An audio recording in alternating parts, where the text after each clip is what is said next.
queria, antes de tudo, agradecer a presença de todos. Eu, como diretor da BDF e também fazendo parte da organização do evento, vocês podem ter certeza que a gente está muito feliz mesmo de ter um congresso com tanta gente, com lotação esgotada e com painéis que estão funcionando e que está todo mundo gostando.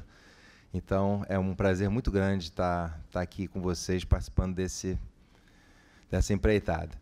E com relação ao homenageado, né, um congresso que a gente teve muito carinho, né, em escolher e fazer todas as passagens com relação ao professor Ricardo Lobo Torres. Eu queria só dar um depoimento pessoal, porque eu queria fazer, pelo menos dessa minha breve participação aqui como chair, uma homenagem pessoal minha ao professor Ricardo Lobo Torres. Ele foi meu orientador de mestrado.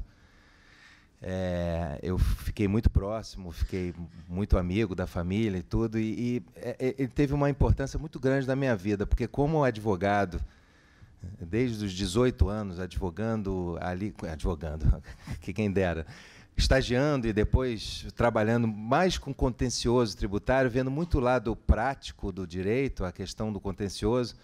Quando eu fui para a orientação com o professor Ricardo no mestrado, no ano de 2000, falando de venda de produtos digitalizados, sem substância corpórea, quer dizer, um tema em 2000 ainda meio incipiente, o professor Ricardo me fez ler Karl Larens, Engels, me jogou para a filosofia do direito, para entrar para o lado da ponderação dos princípios. E aí eu vi o mundo que eu estava perdendo, né? Ali ele me mostrou uma parte acadêmica que eu fiquei impressionado, e daí porque a minha admiração pessoal, só queria dar esse depoimento, é uma homenagem minha e, obviamente, todo o congresso. Já indo aqui para o nosso painel, sem mais perda de tempo, o nosso painel é PIS/COFINS, né? Um tema fácil, né? Tranquilo, PIS/COFINS, não existe nada para a gente discutir. Na verdade, também aqui alguns esclarecimentos. Seriam 4 palestrantes, né? Como nós modulamos o congresso, tivemos um problema com uma das palestrantes, a Renata Kingston, uma questão profissional, e também o João Dácio Rolim teve um probleminha de saúde, por isso aqui o sócio dele e tão brilhante ou mais, Cristiano Viotti, que está aqui também para compor a mesa, além do Gustavo. Então, depois eu faço a apresentação com a leitura dos currículos, mas, na verdade, qual foi a nossa ideia aqui, só para contar para vocês o que a gente vai trazer aqui em termos de discussão. A questão da não cumulatividade do PIS/COFINS, então, nós vamos tratar, primeiramente, né, o Gustavo vai trazer uma visão mais ampla, principalmente depois daquela decisão, daquele RESP no STJ, que tratou, conhecido como caso Ayambi, né, em que se decidiu, ou pelo menos tentou criar algum tipo de critério de definição do que seria insumo, em função da relevância, essencialidade. Os senhores devem conhecer bem esse precedente. Então, a nossa ideia primeiro é explorar um pouco para ver o que o STJ decidiu, pelo menos as linhas básicas, a jurisprudência que está em torno disso e a visão do contribuinte, né? Como o contribuinte entende a questão do aproveitamento de créditos, etc., etc., etc., e como vai ficar essa questão com o contexto da jurisprudência e perspectivas futuras. Então, a gente vai começar tratando disso. Depois, Cristiano Viotti irá tratar, seguindo o mesmo tema, mas uma ênfase mais específica com relação a uma nota técnica da Procuradoria da Fazenda, a nota número 63, né, de 2018.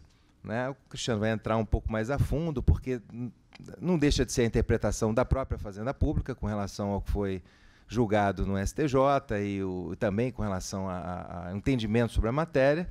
E depois a gente vai migrar um pouco, saindo um pouco da questão específica do insumo, para entrar na questão da exclusão do ICMS da base de cálculo PIS/COFINS, que é outro assunto absolutamente relevante e recente. Todos aqui têm acompanhado a jurisprudência do Supremo. As duas decisões foram decisões que trouxeram algum tipo de contentamento, uma alegria, né? Uma esperança para o contribuinte, e depois a gente se depara com um parecer aqui, uma nota técnica a colar, e nesse caso também o Igor Mauler Santiago, que deve estar chegando, vai ser o último a falar no painel e vai tratar especificamente de uma solução de consulta, solução de consulta interna número 13 de 2018, que trouxe a visão ali também fazendária com relação à questão do ICMS destacado ou ICMS recolhido, que é uma questão interessante para a gente debater aqui.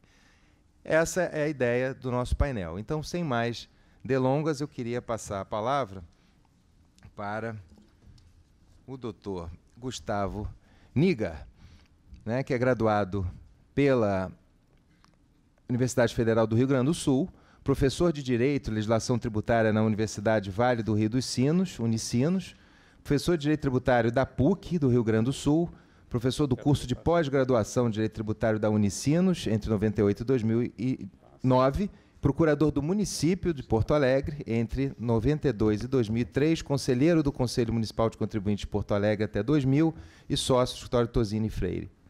Atualmente, head da área tributária do escritório. Por favor. Então, bom dia a todos. Dr. Bechara, obrigado pela apresentação. Demais painelistas, senhores e senhoras congressistas.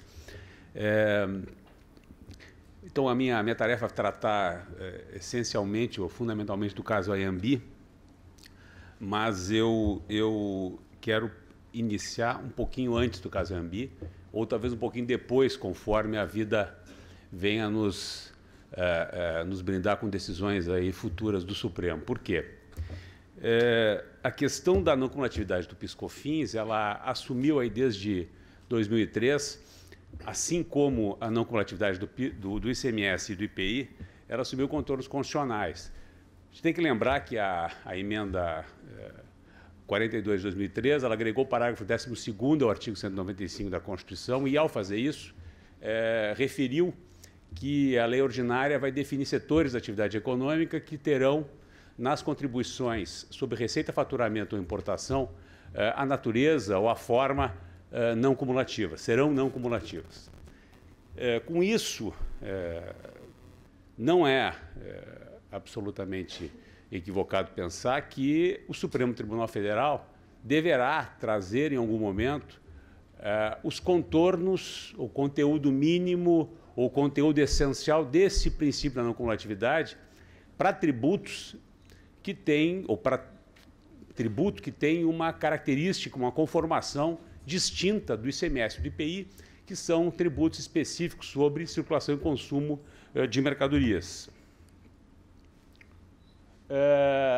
Vejam, no âmbito do ICMS e do IPI, não há dúvidas que o conteúdo mínimo é a sistemática de créditos físicos para efeito de apuração de créditos para não cumulatividade desses impostos. A Lei Complementar 102, lá atrás, ela trouxe uma modificação substancial, ampliando essa sistemática para um sistema de créditos financeiros. Houve um questionamento do Supremo sobre a constitucionalidade dessa lei, processo que não se encerrou ainda, mas, de qualquer sorte, já examinado no plenário no âmbito da liminar, e o Supremo entendeu que, mantido e respeitado esse conteúdo mínimo, a lei complementar poderia modular as regras da não cumulatividade, por exemplo, atribuindo um direito de crédito à aquisição de ativos imobilizados com base numa sistemática de 48 vezes, por aí, e assim por diante. No âmbito do PIS/COFINS, o Supremo não examinou absolutamente nada ainda acerca da não cumulatividade. E há um precedente, que até o Dr. Bechara disse que que eles cuidam, aí no escritório no Pinheiro Neto, que é o precedente da Unilever Nordeste, que foi afetado para a sistemática de repercussão geral no Supremo, e é hoje o tema 756 da repercussão geral, no recurso ordinário 841979, que será julgado no plenário, e que o Supremo Tribunal Federal vai definir o núcleo fundamental do princípio da não cumulatividade quanto à tributação sobre a receita. Ora, e a partir do quê? A partir das limitações ao conceito de insumo, ao crédito de insumo, que as leis ordinárias, a 18330 e a 10637, trouxeram lá no artigo 3º de ambas, no inciso 2º. Então, é muito possível que o Supremo, quando vier examinar, e aí nós temos aí um tempo indefinido e absolutamente sem qualquer possibilidade de prospecção, mas quando examinar efetivamente essa questão, pode o Supremo vir a tomar um entendimento, a ter um entendimento diferente desse entendimento que nós vamos tratar hoje aqui, que o STJ fixou em recurso repetitivo. Não vai ser efetivamente uma surpresa, inclusive, se o Supremo, quando vier a decidir essa matéria em repercussão geral, examinando a conformação das leis ordinárias com a Constituição Federal, vier a entender de modo diferente. Eu trago 3 exemplos aqui que não são muito distantes, um, aliás, é muito recente, em que uma decisão de repercussão geral no STJ de um assunto teve subsequentemente uma posição do Supremo, recurso repetitivo no STJ, teve subsequentemente uma decisão do Supremo em repercussão geral em sentido diametralmente oposto. Caso, por exemplo, da incidência do IPI na aquisição de veículos para uso próprio, em que o STJ decidiu de uma forma e, na sequência, o Supremo decidiu de outra. Caso, inclusive, do assunto tormentoso da exclusão ou inclusão do ICM e ICMS na base de cálculo do PIS/COFINS, que o STJ tinha uma súmula, entendendo que o antigo ICM se incluía na base de cálculo de PIS/COFINS, e o Supremo acabou definindo que não se inclui na base de cálculo de PIS/COFINS.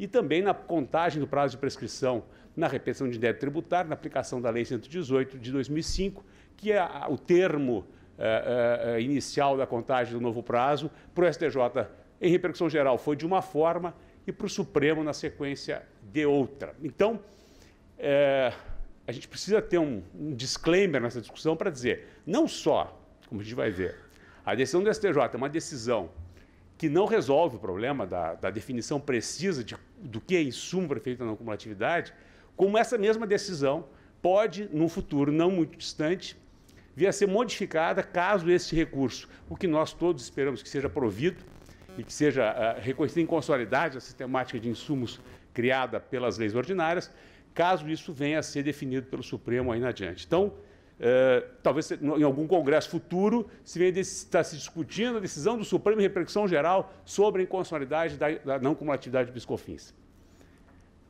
Mas, enquanto isso não acontece, a gente tem uma decisão ainda não transitada em julgado, detalhe importante.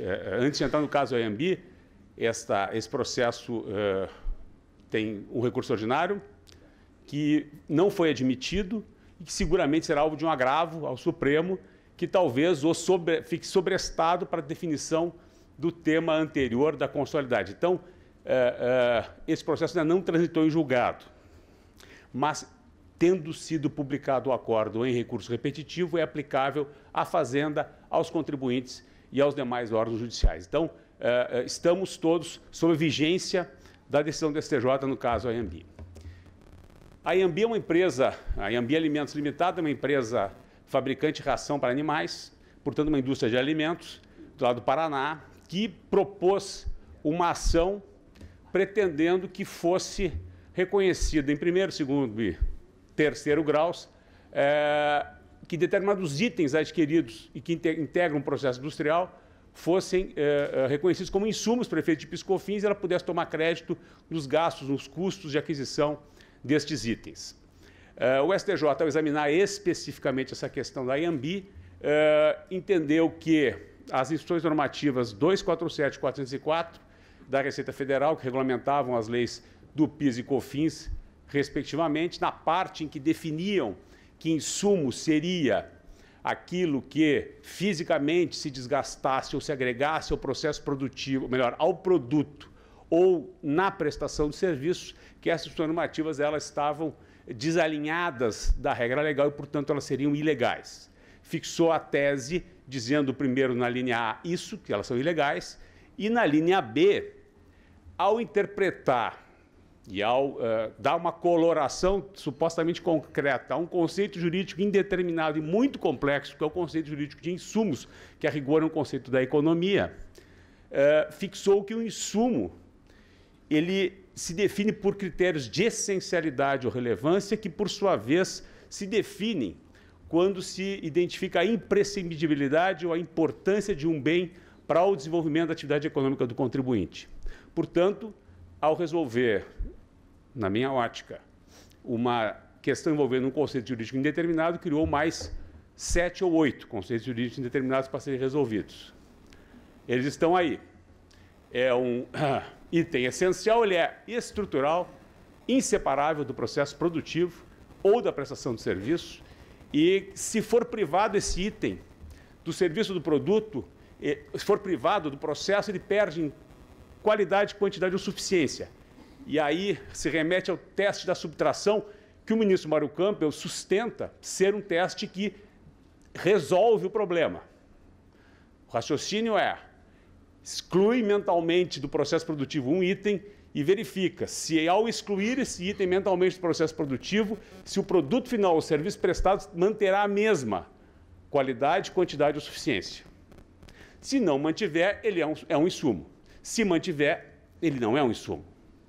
Então, é uma coisa simples a ser feita pelos contribuintes, pela Secretaria da Receita Federal, né? O teste da subtração. Além disso, também seriam insumos, além dos essenciais, os itens chamados relevantes, que, embora não sejam essenciais ou indispensáveis, eles são integrantes da cadeia produtiva pela singularidade. Isso também é relativamente simples de definir o que é a singularidade da cadeia produtiva.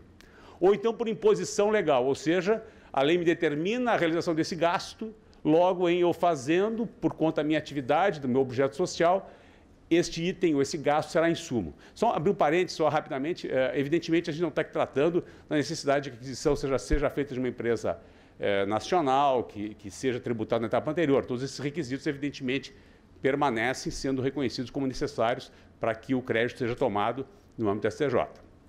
Muito bem. Qual é o caso concreto, especificamente, né?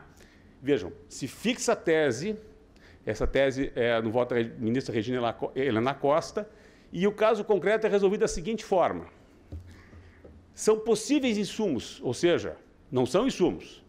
Por quê? Porque o STJ entendeu que aos TRFs, ou ao juiz singular, caberá, ao examinar o objeto social da empresa e ao examinar o item pelo qual ela pleiteia o direito de crédito, se aquele item, de acordo com os critérios fixados na decisão do STJ, são ou não insumos. Portanto, sequer nos casos, nos itens pedidos no recurso especial do caso Anhembi, o STJ define. O STJ disse, olha, pode ser que sejam insumos. Os custos e despesas. É uma confusão também a decisão do STJ absoluta entre custos e despesas, porque o STJ não quis adotar um critério contábil que poderia ter adotado, contra ou a favor, mas poderia ter adotado, ajudaria muito se tivesse adotado, mas não adotou. Então, é custos e despesas operacionais, tudo é uma coisa só. E o STJ vai lá e diz o seguinte: os custos e despesas com água, combustível, material de exame laboratorial, material de limpeza e os equipamentos de proteção individual, os EPIs, podem ser insumos. Decida TRF4, que está lá na minha terra, lá em Porto Alegre, decida, famoso TRF, digamos assim, eu acho que é o mais famoso, certamente, do Brasil. TRF4 decida, são insumos ou não são insumos? Mas já disse antecipadamente, não serão insumos e não são insumos os demais gastos, que é com veículo, e o pior, gasto com veículo, a gente vai ver adiante, pode ser ou pode não ser, mas neste caso diz que não são, sem especificar qual veículo, para que serve o veículo. Ferramentas não são insumos. Isso é um ponto também bastante complexo. Por que as ferramentas não são insumos? As ferramentas utilizadas para a direta a inserção nas máquinas do parque industrial, por que aquelas ferramentas não são insumo? O combustível é, o lubrificante da máquina é. Mas, enfim, ferramentas não. Aí seguros, viagens, conduções, comissão de vendas, representantes, fretes e por aí afora, serviços prestados, promoções, propaganda, telefone, comissões. Isto não são insumos, segundo o STJ. E remete, como está visto no slide, para os TRFs, caso a caso, fazerem a sua análise de acordo com essas regras gerais que o STJ estabeleceu nesse recurso representativo, nesse recurso repetitivo. A percepção que se tem, e isso já está acontecendo concretamente, é de que teremos e continuaremos a ter muita divergência. Infelizmente, o STJ perdeu a oportunidade, a meu juízo, de resolver a matéria. Poderia ter resolvido a matéria como os votos vencidos resolveram a matéria, dizendo que as instituições normativas eram constitucionais, nós ficaríamos aqui discutindo o assunto sob a égide, sob a ótica das compreensões tomadas ao longo dos anos, de muitos anos, sobre o direito de crédito de ICMS e IPI, que valeria para PiscoFins, seria algo mais ou menos uniformizado, em prejuízo dos contribuintes, mas pelo menos de conhecimento. Nessa altura do campeonato, a gente precisa muito mais de segurança que qualquer outra coisa.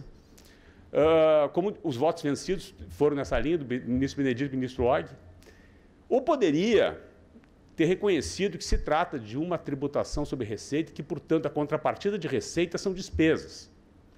Se a contrapartida de receita são despesas, e se a despesa é uma despesa necessária, decorrente da atividade, como conceitos também que são há muito tempo conhecidos, e sobre ela incidiu o PiscoFins na etapa anterior, paga para uma empresa brasileira, essas despesas gerariam direito de crédito, que é exatamente o anteprojeto, a ideia é que a Receita Federal vem distribuindo ou discutindo para levar ao Congresso. Isso poderia ter sido também decidido pelo STJ. Se discutiria se seria legislador positivo ou não, porque, de fato, a redação da lei não é muito feliz, mas, pelo menos, também teria uma decisão pacificando. E, no pior cenário, que dissesse, são os custos de produção tal como estão lá no regulamento do imposto de renda definidos. Pelo menos isso também ajudaria um pouco mais de concretude aos contribuintes, que fosse assim definido. Mas não, criou um conceito que é um conceito que não é contábil, não é o do imposto de renda, não é o do ICMS do IPI, é o do PiscoFins de essencialidade e relevância, que nós vamos resolver caso a caso, conforme os conceitos jurídicos determinados do STJ. É isso que nós... E o pior é que eu tenho convicção, eu não estava lá na começo do julgamento, que o STJ tem certeza que tomou uma decisão inovadora no âmbito tributário brasileiro, resolvendo um problema grave dos contribuintes e pacificando as relações fisco-contribuinte. Tenho convicção de que decidiram com esse viés. Portanto, é de boa fé. Certamente é de boa fé.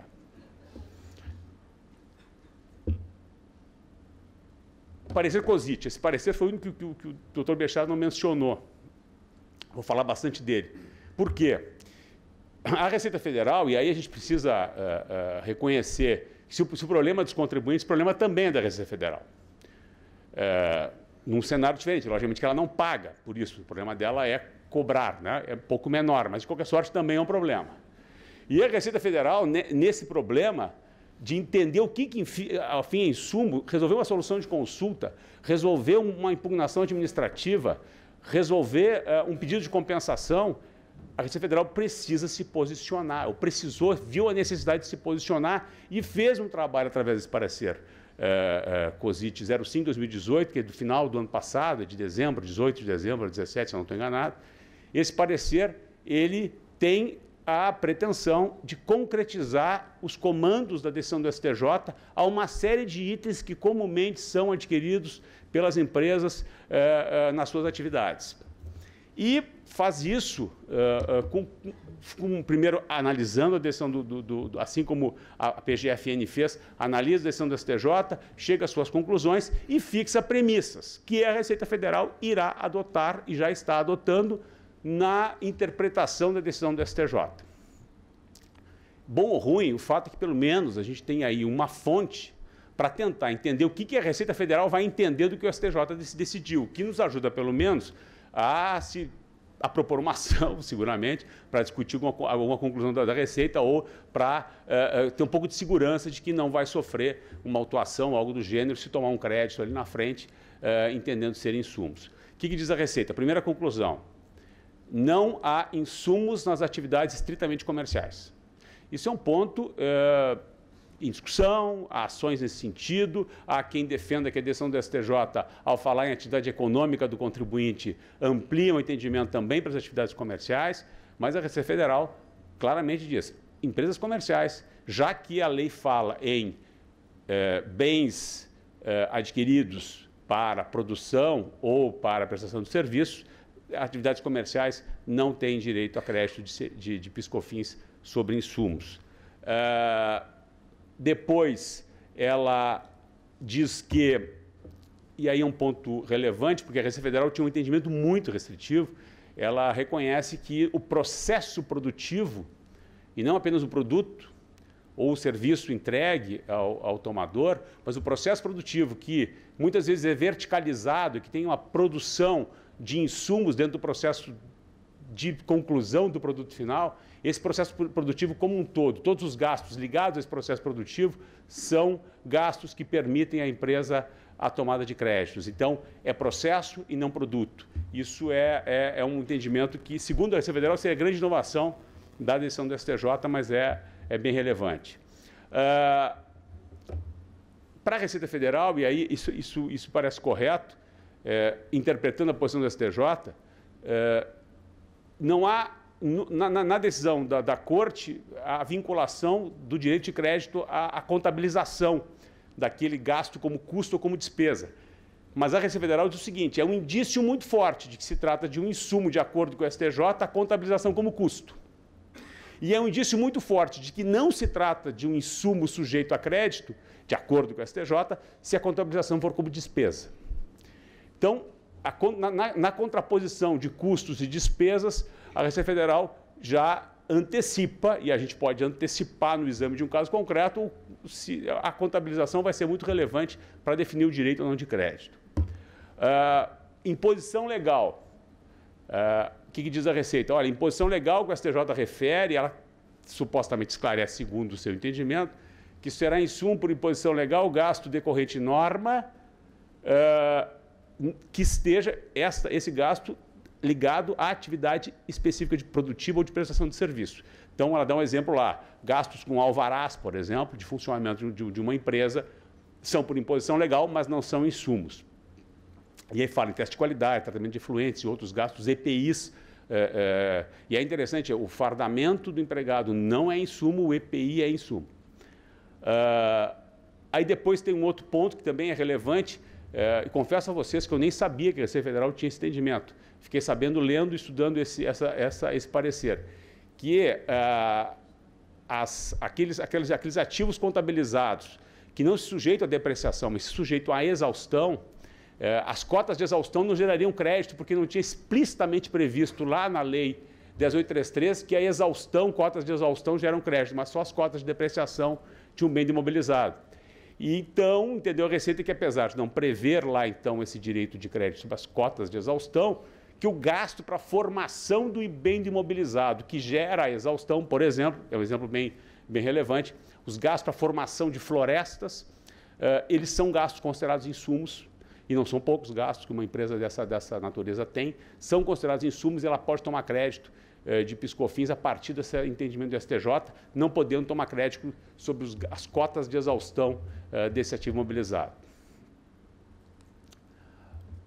Mão de obra. Mão de obra é um problema, né? A Receita Federal entende que o STJ referiu que mão de obra, lógico que o pagamento de salários e encargos não gera crédito, porque não é pagamento de pessoa jurídica tributada, mas os gastos a pessoas jurídicas do pessoal alocado, mesmo do pessoal alocado na atividade de prestação de serviço ou na atividade produtiva, não geram direito de crédito porque não são insumos. Leia-se alimentação, vestimenta, transporte, educação, saúde, seguro de vida, etc. Não são.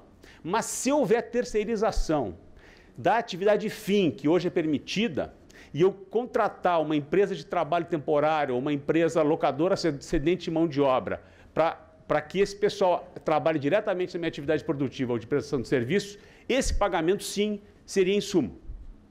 Então, seguramente é mais, do ponto de vista de PIS/COFINS, é muito mais econômico, né? Logicamente, se ela for tributada pelo presumido, então mais ainda eu terceirizar a atividade de fim para uma empresa que eu vou tomar o crédito de PIS/COFINS e vou ter ainda a vantagem de deduzir a despesa no lucro real, enfim. A Receita Federal está dizendo claramente isso, façam isso. Combustíveis e lubrificantes, assim, a interpretação da Receita Federal é que aquilo que ela já entendia permanece absolutamente vigente, ou seja, os combustíveis e lubrificantes, só aqueles aplicados na máquina ou nos veículos que atuam dentro do parque industrial ou diretamente na prestação de serviço. Gastos com pesquisa e desenvolvimento. Vejam, um parecer COSIT extenso, mas tenta efetivamente nos auxiliar em uma série de questões, para o bem ou para o mal. Há muita ação judicial que vai ser ajuizada a partir desse parecer COSIT, mas pelo menos a gente tem um pouco mais de segurança. Pesquisa e desenvolvimento. A pesquisa jamais gerará direito de crédito de PIS/COFINS, porque nunca é insumo, porque ele é anterior ao processo industrial de prestação de serviços, mas o desenvolvimento gerará, desde que o resultado do desenvolvimento do produto ou do serviço seja bem sucedido. Esse produto ou serviço seja posto no mercado. Se ele não for posto no mercado, não será considerado mal sucedido e, portanto, não tem direito de crédito de PIS/COFINS, porque não será insumo. E por quê? Não porque não é insumo, mas porque se eu tenho uma regra que prevê que o perecimento, a perda, o furto, a deterioração determina o estorno do crédito, se eu tenho um esforço no desenvolvimento de um produto que não é vendido, o resultado, a conclusão é a mesma. Se eu tenho que estornar, eu não posso tomar. Então, que não tem nada a ver com a decisão do STJ, isso sejamos bem claros, mas o fato é que ela externa essa posição também ali no parecer COSIT. Tem um ponto específico do parecer COSIT que eu queria aqui destacar e terminar minha apresentação com ele, que é o valor para o cálculo dos créditos. No item 13 do parecer COSIT, isso conecta, a meu juízo, com a discussão sobre a inclusão do ICMS na base do PIS/COFINS. No item 13 do parecer COSIT, a Receita Federal trata da base de cálculo do crédito, do insumo, que será identificada a partir de duas regras. Primeira regra é a de que o valor dos bens revendidos e dos insumos é a base, e de que a receita na operação anterior não tributada não pode gerar créditos. Valor para a Receita Federal, nesse parecer COSIT, é o custo de aquisição. Custo de aquisição, esse que envolve, então, mais do que o valor em determinadas circunstâncias, como o transporte, por exemplo, quando esse transporte fica por conta do comprador, do tomador, do serviço,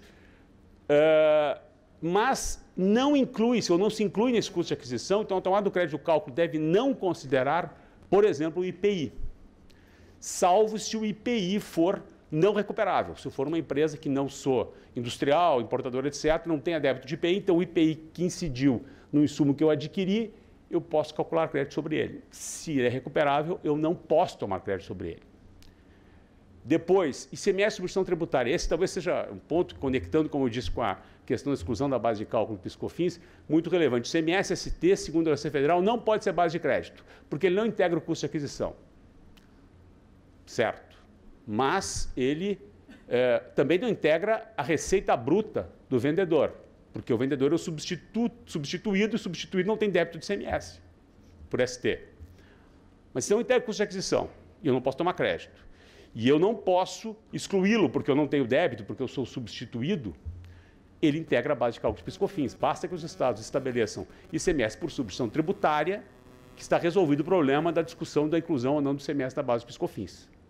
Porque aquele que vende exclui, por força de disposição legal expressa, o substituído não toma crédito e o substituído não exclui da base porque não tem débito. Portanto, o ICMS-ST é tributado na operação.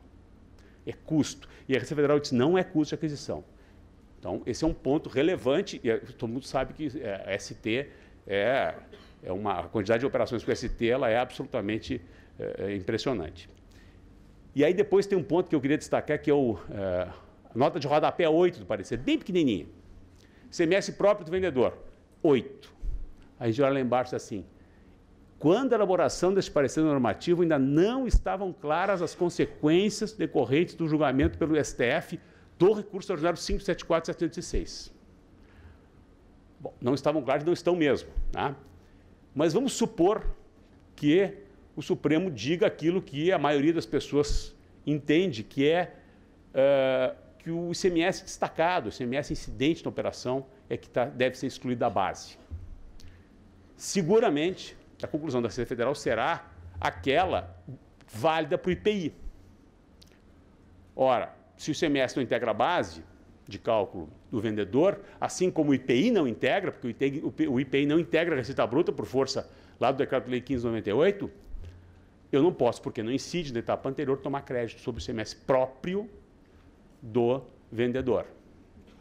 Isso é um ponto de atenção, não está resolvido, mas já essa solução, esse parecer passa essa mensagem. Estamos olhando e chegaremos à conclusão em breve que tudo indica será essa que eu há pouco falei. Bom, então com isso eu encerro a minha apresentação, agradeço a paciência dos senhores e Devolvo a palavra ao doutor Becharves na mesa. Obrigado.